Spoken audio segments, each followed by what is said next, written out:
اچھا ایک سیکنڈ میری ایک بات کا جواب دے دیں. میرے خیال میں میجورٹی لوگ یہاں جو بیٹھے ہوئے ہیں وہ 2 دن ڈی چوک پہ تھے اور دن رات ٹھیک ہے نا 3 دن وہاں پہ تھے. اب جو بیٹھے ہوئے تھے وہاں پہ لوگ, میرا ملاقات سب سے رہی ہے, ان میں سے کسی سے پوچھ لیں کہ ڈی چوک پہ وہ کب آئے, کتنے بجے آئے اور ملاقات ہوئی.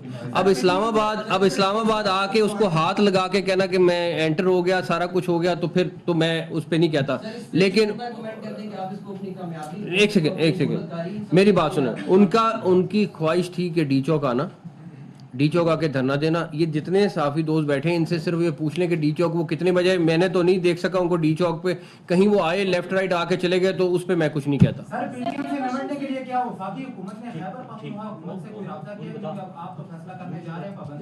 نہیں فیصلہ کرنے جا نہیں رہے, فیصلہ 2 دن پہلے ہو چکا ہوا ہے, اب تو امپلیمنٹ ہوگا فیصلہ.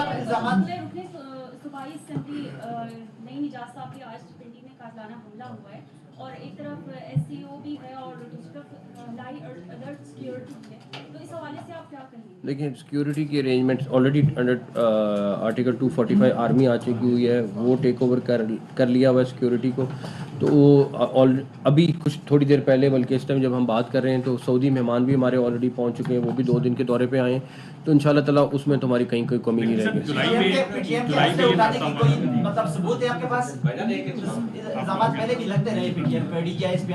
یا پھر آپ تو اپنا ایک سیکنڈ میری بات سنو, یا ایک سیکنڈ جرنلزم کر لو, یا ایک سیکنڈ جرنلزم کر لو, یا پھر بیٹھ کے نہیں سوال نہیں کر رہے نا آپ, تو تقریر کر رہے ہو بہت زیادہ.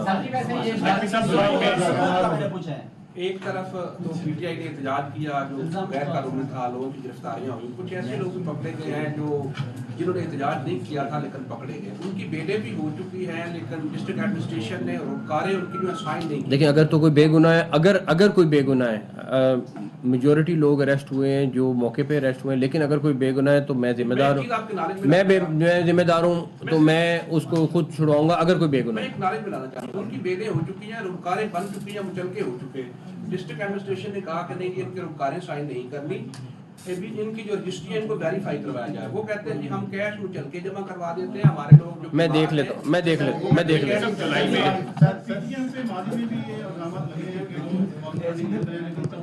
میں آپ کو اس کے سارے ثبوت لا کے دوں گا. یہ جو کہہ رہے ہیں نا ثبوت, میں سارے ثبوت آپ کے ساتھ کسی وقت شیئر بھی کر لوں گا. آپ کا فوکس جو تھا وہ ڈی چوک پہ تھا کہ ابھی ان کو یہاں نہیں آنے تھا, تو یہ بہتر نہ ہوتا کہ ساری نفری یہاں رہتی اور پورا اسلام آباد جو ہے وہ بند نہ کیا. اس کے پہلی بات یہ ہے کہ ان کی کال ڈی چوک کی تھی اور ہم نے ڈی چوک روکنا تھا پہلی بات, ٹھیک ہے. اسلام آباد کو ہم نے ڈیفینیٹلی روکنا تھا کیونکہ اس کی 2 ریزن ہیں. پہلی ریزن یہ ہے کہ وہاں پہ ہم اتنا بڑا جتھا نہیں آنے دے سکتے تھے, ٹھیک ہے. آپ وہ چیک کر لیں کہ وہاں سے کتنے لوگ نکلے, اس کے بعد اسلام آباد کتنے لوگ پہنچے, کیا ہوا کیا نہیں ہوا. اسلام آباد کی 21 انٹری پوائنٹ ہے, ہم نے صرف 2 یا 3 پہ اپنی پلیسمنٹ رکھی تھی تاکہ ہم ان کے جتھے کو روک سکیں, ورنہ 21 انٹری پوائنٹ, ہمیں نہیں پتا تھا کہ 21 انٹری پوائنٹ ہے, پتا تھا, لیکن کوئی اسٹریٹجی ہماری یہ تھی کہ ہم نے ان کو جلسہ نہیں کرنے دینا, ان کی خواہش پوری نہیں ہونے دینی. ان کا خیال تھا کہ ہم کچھ انگیج کریں گے, کہیں پہ جھگڑا کریں گے, سارا کچھ کریں گے. 26 نمبر کی فوٹیج اگر آپ کو کہیں سے مل جائے, آپ دیکھیں کہ وہاں پہ کتنے ہیوی قسم کا انہوں نے سارا کچھ کیا.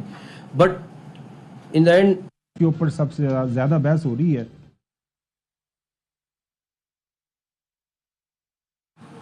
وفاقی وزیر داخلہ محسن نقوی اسلام آباد میں نیوز کانفرنس کر رہے تھے. ان کا کہنا ہے کہ جو ریاست کے خلاف بندوق اٹھائے گا وہ ہمارا دشمن ہے. کالعدم پی ٹی ایم کی ڈاکیومنٹریز بھارتی کمپنی بنا رہی تھی.